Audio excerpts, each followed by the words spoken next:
Linear charge distribution, this is linear charge distribution. और linear charge distribution में charge सिर्फ one dimension में distribute होता है ना। तो यहाँ पर कोई भी ब्रेथ कोई भी हाइट नहीं होगी, सिर्फ लीनियर डिस्ट्रीब्यूशन होगा। और लीनियर चार्ज डिस्ट्रीब्यूशन के लिए हम लीनियर चार्ज डेंसिटी यूज करते हैं, जिसका सिंबल लैम्डा होता है। इसका जो फॉर्मूला, बेसिक फॉर्मूला होता है, वो D q upon d L होता है। ये बेसिकली बहुत थिन है, लीनियर चार्ज है, बहुत थिन है। ये खाली समझाने के लिए इतना मोटा विजुलाइज करने के लिए दिखाया गया, but it is very thin. ठीक है। ऑब्वियसली प्रैक्टिकली हम एक्सट्रीमली थिन तो मतलब एग्जैक्टली लीनियर, एग्जैक्टली अगर लाइन की बात करें तो वो पॉसिबल नहीं है। जैसे अगर तुमने पढ़ा होगा यूक्लिड ज्योमेट्री में, जो लाइन ऐसी चीज होती है जिसकी सिर्फ लेंथ होती है, ब्रेथ या सिंपल सी बात करें कि एरिया नहीं होता है ना। ब्रेथ और हाइट मतलब एरिया नहीं होता है। तो फिलहाल ऐसी कोई चीज, पतली से पतला वायर भी है, ऐसा कोई वायर, इवन हमारा जो हेयर है ना, उसका भी कुछ ना कुछ एरिया होगा। तो ऐसी कोई चीज नहीं हो सकती जिसका एरिया ना हो, सिर्फ लाइन हो, लेंथ हो, सॉरी। ठीक है। मगर लीनियर का एग्जैक्टली मतलब यही है कि सिर्फ लाइन है, एरिया नहीं है। तो ऑब्वियसली ये आइडियल कंसेप्ट है। प्रैक्टिकली हम क्या लेते हैं कि ऐसा चार्ज डिस्ट्रीब्यूशन जिसका एरिया ऑफ क्रॉस सेक्शन बहुत कम है। तो यहाँ पर जो एरिया ऑफ क्रॉस सेक्शन है, that is very very small. You can neglect this area of cross section, क्योंकि ये सिलेंडर की तरह लग रहा है ना। तो ये एरिया ऑफ क्रॉस सेक्शन अगर तुम्हें लेना है तो this is tending to zero. ये अगर ये एरिया ऑफ क्रॉस सेक्शन है तो practically it should be tending to zero, मगर practically it should be tending to zero. मगर थियोरेटिकली तो it should be zero, exactly zero होना चाहिए, मगर प्रैक्टिकली जितना कम होगा उतना लीनियर होगा। तो इसमें चार्ज डिस्ट्रीब्यूशन का जो फॉर्मूला होगा that is d q upon d l. तो d q is a small segment, dq is the charge on a small segment, dq is charge on a small segment and dl is the length of segment, dl is the length of segment। तो lambda is equal to क्या हो जाएगा, dq upon dl। ठीक है। इसको हम फिर rearrange करके लिख लेंगे, dq is equal to lambda dl, और इसको इंटीग्रेट कर देंगे। तो इंटीग्रेट करेंगे तो इधर इंटीग्रेट करेंगे, टोटल चार्ज आ जाएगा dq। याद रखो अगर लैम्डा कांस्टेंट है, हमने दोनों साइड इंटीग्रेशन किया है, दोनों साइड इंटीग्रेशन किया है, सिर्फ अगर लैम्डा कांस्टेंट है तभी वो इंटीग्रेशन सिंबल के बाहर आएगा, अदरवाइज नहीं आएगा। तो ये ध्यान रखो। ठीक है। तो डी क्यू का इंटीग्रेशन क्या हो जाएगा, total charge Q, lambda constant है इसलिए बाहर आया है, और डीएल का इंटीग्रेशन क्या हो जाएगा, लेंथ। तो length lambda is equal to क्या हो जाएगा, क्यू बाई एल। तो obviously lambda is equal to Q by L तब यूज कर सकते हो जब लैम्डा कांस्टेंट है। तो ये जो हमने केस लिया है वो कांस्टेंट लैम्डा का है। लैम्डा क्या है, लीनियर चार्ज डेंसिटी। तो इसको हम lambda is equal to Q by L, total charge upon length, है ना। इसको हम तभी यूज करेंगे जब लैम्डा की वैल्यू कांस्टेंट हो। I hope you got it. So अब शुरू करते हैं। तो ये लीनियर चार्ज डिस्ट्रीब्यूशन है, हमें इसका इलेक्ट्रिक फील्ड निकालना है, इसकी वजह से इलेक्ट्रिक फील्ड निकालना है कुछ डिस्टेंस पर, है ना। तो इसकी लीनियर चार्ज डेंसिटी लैम्डा है, lambda is equal to Q upon L use करेंगे क्योंकि यहाँ पर लैम्डा कांस्टेंट है। तो गॉसेस लॉ से इलेक्ट्रिक फील्ड निकालना है आर डिस्टेंस पे, है ना। इस लीनियर चार्ज से आर डिस्टेंस पे गॉसेस लॉ का यूज करके इलेक्ट्रिक फील्ड निकालना है। कूलम्स लॉ का यूज करके भी निकाल सकते हैं, मगर वो अपने सिलेबस में नहीं है। ठीक है, वो इंटीग्रेशन से निकालते हैं, वो हमें उस तरह से नहीं करना है। सिर्फ गॉसेस लॉ का यूज करके हमें पी पॉइंट पे इलेक्ट्रिक फील्ड निकालना है। और एक चीज ध्यान रखनी है, ये जो लीनियर चार्ज है वो इन्फिनिटी लेंथ का है, उसकी लेंथ फिक्स नहीं है। नाउ इसको अगर हम ध्यान से देखेंगे तो इसमें ऐसे एक क्रॉस सेक्शन बना लेंगे, ऐसे दिखाई देगा ऊपर से देखा, हालांकि ये इन्फिनिटी है मगर ऐसे दिखाई देगा। ठीक है, तो एग्जैक्टली इसकी लाइंस ऑफ फोर्सेस ऐसे होंगी, ये बेसिकली सिलिंड्रिकल होंगी। ये क्रॉस सेक्शन दिख रहा है तो ऐसा होगा, ऐसे बहुत सारे क्रॉस सेक्शन होंगे नीचे भी और ऊपर भी। तो एग्जैक्टली ये सिलेंडर है, ये सिलेंडर का क्रॉस सेक्शन है। तो इसको स्फेयर की तरह मत लेना, स्फेयर भी ऐसा ही 2D में स्फेयर भी ऐसा ही लगता है। तो this is not the sphere, this is cross section of cylinder. और ये जो दिख रहा है ना, ये है ना, ये गॉसियन सरफेस है, इमेजिनरी सरफेस गॉसियन सरफेस है। तो आई होप अच्छी तरह से विजुलाइज हुआ होगा। ठीक है, तो एग्जैक्टली इसकी अगर लाइंस ऑफ फोर्सेस बनाओगे तो ऐसे होंगी, यानी इस ये जो सर्कल है, सर्कल ये इसका एरिया ऑफ क्रॉस सेक्शन है, इस सर्कल के अक्रॉस होंगी, है ना, इस सर्कल के अक्रॉस होंगी ऐसे क्रॉस सेक्शन। वैसे तो वायर का क्रॉस सेक्शन तो बहुत छोटा होगा, हमने ये सर्कल इसके क्रॉस सेक्शन के अलोंग लिया है। तो इस सर्कल के पैरेलल ऐसे लाइंस ऑफ फोर्सेस होंगी, मगर ऐसे बहुत सारे सर्कल्स होंगे। तो एग्जैक्टली लाइंस ऑफ फोर्सेस का अगर पैटर्न दिखाना है तो इसके परपेंडिकुलर सर्कल के अलोंग दिखाओगे। एक छोटी सी चीज और है कि अगर हमें किसी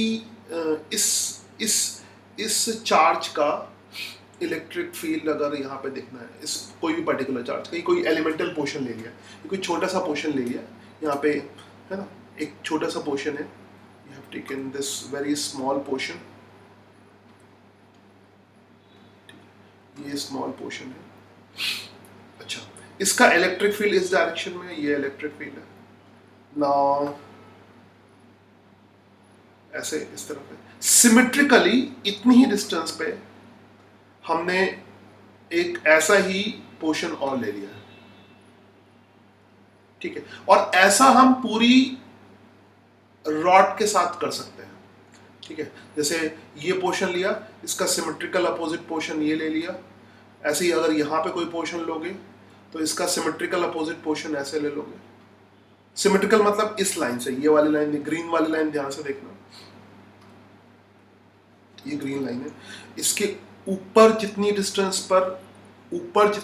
पर एक छोटा सा पोर्शन ले सकते हो, नीचे उतनी ही डिस्टेंस पर एक छोटा सा पोर्शन ले सकते हो।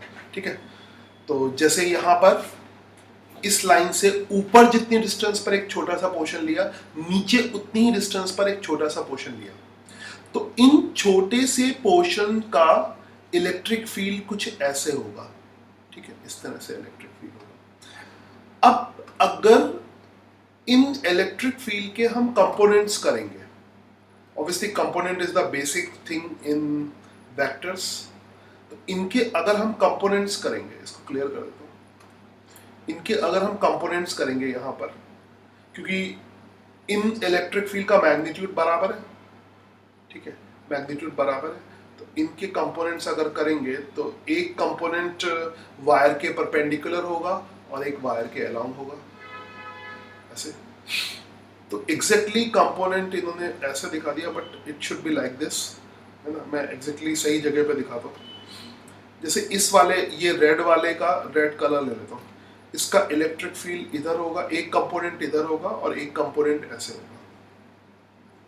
ठीक है, सिमिलरली ये कोई डिफरेंट कलर है, आई डोंट नो, तो इसका भी एक कंपोनेंट ऐसे होगा और एक कंपोनेंट ऐसे होगा। ये सिर्फ ये समझाने के लिए है कि जो भी कंपोनेंट इलेक्ट्रिक फील्ड के वायर के अलोंग होंगे वो सब कैंसिल हो जाएंगे। मतलब कोई भी छोटा पोर्शन लोगे, उसके सिमेट्रिकली अपोजिट दूसरा छोटा पोर्शन होगा, तो जो भी कंपोनेंट वायर के अलोंग होगा वो कैंसिल हो जाएगा। ठीक है, तो यानी इसमें इस इनफाइनाइट लेंथ के वायर का इलेक्ट्रिक फील्ड सिर्फ इस वायर के परपेंडिकुलर होगा, है ना, इलेक्ट्रिक फील्ड किसी भी पॉइंट पे। और ये उसी को लिखने का तरीका है कि एक्स कंपोनेंट कैंसिल हो गए, वाई कंपोनेंट ऐड हो गए, तो ये चीज़ समझ गए होगे आई होप। तो एक्स डायरेक्शन के ऐड हो जाएंगे, तो वो मैंने अलग से समझा दिया। खैर, तो सब जगह इलेक्ट्रिक फील्ड कैसे, इलेक्ट्रिक लाइंस ऑफ फोर्सेस कैसे होंगी, ऐसे, है ना। यहाँ पे जैसे मैंने बताया, यहाँ पे एक सर्कल बना सकते हो, तो उस सर्कल के अलोंग, उस सर्कल के अलोंग कहने का मतलब है उस सर्कल के रेडियस के अलोंग एग्जैक्टली कहा जाए, है ना। तो अगर हर जगह एक इसको क्रॉस सेक्शन लेके हर जगह क्रॉस सेक्शन लेके एक सर्कल बनाते हो, तो उस सर्कल के रेडियस के अलोंग लाइंस ऑफ फोर्सेस होंगी, उस सर्कल के रेडियस के अलोंग लाइंस ऑफ फोर्सेस होंगी, ठीक है। तो आई थिंक तुम्हें समझ में आया होगा कि अगर इनफाइनाइट लाइन चार्ज है तो उसकी लाइंस ऑफ फोर्सेस किस तरह की होंगी। और एक बार लाइंस ऑफ फोर्सेस का पैटर्न डिसाइड हो जाए, फिर हम गॉसियन सरफेस लेते हैं, गॉसेस लॉ लगाने के लिए गॉसियन सरफेस लेते हैं, है ना, क्योंकि बिना लाइंस ऑफ फोर्सेस का पैटर्न देखे हुए हम गॉसेस लॉ यूज नहीं कर सकते। तो आई होप तुम्हें समझ में आया कि हमें अब गॉसियन सरफेस कैसे लेनी है। गॉसियन सरफेस ऐसे लेनी है कि हमारा जो फ्लक्स है वो इजीली कैलकुलेट हो जाए, है ना, हमारा फ्लक्स इजीली कैलकुलेट हो जाए। नाउ तो गॉसियन सरफेस हमें ऐसे लेनी है कि फ्लक्स इजीली कैलकुलेट हो जाए। तो अब तुम समझ में आ गया होगा कि गॉसियन सरफेस इस तरह की होगी, है ना, इस तरह की होंगी, सिलिंड्रिकल गॉसियन सरफेस होंगी। क्यों सिलिंड्रिकल ली हमने? क्योंकि यहाँ पर जो लाइंस ऑफ फोर्सेस थी वो इस सिलेंडर सरफेस के परपेंडिकुलर होंगी। अभी जो पैटर्न हमने देखा उससे समझ में आया कि जो लाइंस ऑफ फोर्सेस होंगी वो इस सिलिंड्रिकल सरफेस के परपेंडिकुलर होंगी, ठीक है, या इसके क्रॉस सेक्शन के पैरेलल होंगी। तो ये पैटर्न समझ में आ गया होगा। नाउ अब हम अगर गॉसेस लॉ को यूज करें तो गॉसेस लॉ के अकॉर्डिंग क्या होता है, net flux is equal to q internal upon epsilon naught, ठीक है, net flux is equal to q internal, तो that is net flux is equal to integration of E dot d A, और as usual ये vector है, I think बताने की जरूरत नहीं पड़नी चाहिए, बुक में भी ऐसे ही लिखा होता है, वेक्टर का निशान ऊपर नहीं लगाते हैं, खाली वेक्टर को बोल्ड से लिख देते हैं, है ना, तो ये ध्यान रखोगे। तो एनसीईआरटी की किताब में जहाँ भी ऐसे लिखा हुआ है तो तुम उसको ऐसे ही याद मत कर लेना, इस तरह से ई इंटू, तुम भी बोल्ड करके, ऐसे हुआ एक बच्चे ने ऐसे बोल्ड करके ई डॉट डी ए कॉपी पे लिख दिया, तो जहाँ पे बोल्ड है उसका मतलब है कि ऊपर वेक्टर लगा हुआ है, ठीक है, तो इस चीज़ का ध्यान रखना। तो कॉपी पे जब लिखोगे और स्पेशली बुक देख के लिखोगे तो ये वेक्टर का निशान ज़रूर लगाओगे, ठीक है। इस ग्राफिक में सीधे उसको कॉपी पेस्ट किया है तो वेक्टर का निशान नहीं लगाया है। आई होप यू गॉट इट। चलो, तो टोटल फ्लक्स हमने निकालना है, और हमने इसको जब ड्रॉ करेंगे, ऑब्वियसली इस तरह का बनाना मुश्किल होगा, तो हम क्रॉस सेक्शन इसका बना देंगे। ये ध्यान रखोगे, ये क्रॉस सेक्शन है, ये स्फीयर नहीं है, ये क्रॉस सेक्शन है, यानी उसका एक सेक्शन दिखाया गया, खाली क्रॉस सेक्शन दिखाया गया। ऐसे ही बहुत सारी जो ये एग्जैक्टली डिस्क का शेप है ना, सर्कल जैसा लग रहा है, डिस्क का शेप है, एग्जैक्टली डिस्क का शेप है, ऐसी बहुत सारे डिस्क के शेप की जो कॉम्पैक्ट डिस्क देखी होंगे, सीडी जैसा ऐसा ऊपर भी होगा और ऐसा नीचे भी होगा, मतलब ऊपर भी इन्फिनिटी होगा और नीचे भी इन्फिनिटी होगा, तो कुछ इस तरह का पैटर्न आएगा। Now you can see the pattern of lines of forces. Total flux क्या होगा, φ1 प्लस φ2 प्लस φ3। φ1 क्या है, कर्व, 1 क्या है अपर सरफेस, और 2 क्या है इधर की लोअर सरफेस। इसको घुमा के देख लो, अब कॉपी पे तुम घुमा के नहीं देख सकते, इसीलिए मैंने ग्राफिक्स यूज किया, ठीक है। तो ये हो गया अपर सरफेस, इस सिलेंडर ऐसे है, तो ये सिलेंडर की अपर सरफेस हो गई, ये सिलेंडर की लोअर सरफेस हो गई, और एक हो जाएगी कर्व सरफेस। तो देयर आर 3, तो 3 का फ्लक्स निकालना, φ1, φ2 और φ3। φ1 हो गया अपर सरफेस, φ2 हो गया लोअर सरफेस, और 3 हो गया कर्व सरफेस। ऑब्वियसली जो φ1 और φ2 होगा 0 होगा, क्योंकि एरिया वेक्टर इलेक्ट्रिक फील्ड के परपेंडिकुलर है, उसमें दिमाग लगाना ही नहीं, तो सिर्फ कर्व सरफेस का निकालना होगा, ठीक है। तो ये अभी देख लो, φ1 कितना हो जाएगा, ई डॉट ए, और यहाँ पे ये कॉस थीटा, और इलेक्ट्रिक फील्ड तो ऐसे है, सरफेस के अलोंग है ना, एरिया वेक्टर सरफेस के परपेंडिकुलर होगा, तो ये तो 0 हो जाएगा। φ1 भी 0 हो जाएगा, रीजन लिखा हुआ है यहाँ पे, और φ2 भी 0 हो जाएगा, सेम रीजन से, ठीक है। अब हमें सिर्फ φ3 कैलकुलेट करना है, तो φ3 इस कर्व्ड सरफेस का होगा, इस कर्व सरफेस पे इलेक्ट्रिक फील्ड हमेशा सरफेस के परपेंडिकुलर है, तो थोड़ा विजुलाइज करने के लिए ऐसा दिखाया गया है, थोड़ी फीलिंग लाने के लिए, अदरवाइज अजीब सा लगता है। तो अब देख सकते हो हर जगह ये एरिया वेक्टर हो गए, ऐसे एरिया वेक्टर हर जगह होंगे, और एरिया वेक्टर और इलेक्ट्रिक फील्ड के बीच में एंगल हमेशा क्या होगा, 0 डिग्री होगा, है ना, यू शुड फील दैट। तो ये एक जगह पे दिखा दिया मगर एग्जैक्टली एक जगह पे नहीं है, ये किसी भी जगह पे, इवन अगर तुम यहाँ पे भी शेड करके ऐसे दिखाओगे, मैं कोशिश करता हूँ, इसको शेड कर दिया, ये छोटा सा है ना, हमने दिस इज एरिया वेक्टर, एकदम उसी के तरह के कलर यूज कर रहा हूँ जैसा ग्राफिक्स में है। डीए यहाँ पर ऐसे होगा सरफेस के परपेंडिकुलर, अच्छी फीलिंग आती है इससे। And physics is all about feeling and maths. So electric field ऐसे होगा, और स्पेशली जब 3 डायमेंशन हो तब तो आई होप तुम्हें समझ में आया होगा। ये थोड़ा सा क्योंकि कलर में ऐसा यूज कर रहा हूँ तो लिखने के लिए मैं ये ले लेता हूँ। आई होप यू गॉट इट। तो ऐसा हर एक छोटे छोटे क्रॉस सेक्शन पे होगा, ये जहां पे दिखाया वहां पे नहीं है, जितने भी स्मॉल पोर्शन होंगे हर जगह ई और डी ए के बीच में एंगल 0 डिग्री होगा। ये लेना तो हमें इनफाइनाइटली स्मॉल एक पोर्शन होता है, मगर वो बात हर एक छोटे पोर्शन में होनी चाहिए तभी ले सकते हैं, अदरवाइज नहीं। ठीक है, ये कैलकुलस है। सो ये सभी पोर्शन के लिए जो एलिमेंटल फ्लक्स है वो ई डी ए के बराबर हो जाएगा। आई थिंक तो मैं इसको नीचे ले आता हूँ, आई थिंक चल जाएगा ना। चलो तुम यहाँ से इधर आ जाओ समटाइम्स। चलो हाँ, तो ये दिख रहा होगा आई थिंक, एक सेकंड इसको मैं रोल अप रोल और डॉक टॉप नहीं हो रहा है, थोड़ा ऊपर ले आता हूँ। चलो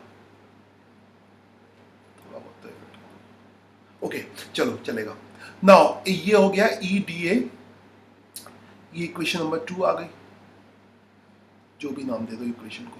नाउ तो φ1 और φ2 की वैल्यू तो 0 हो गई, φ3 की वैल्यू फिर इंटीग्रेट करके निकालनी है, इंटीग्रेशन ऑफ डी φ3।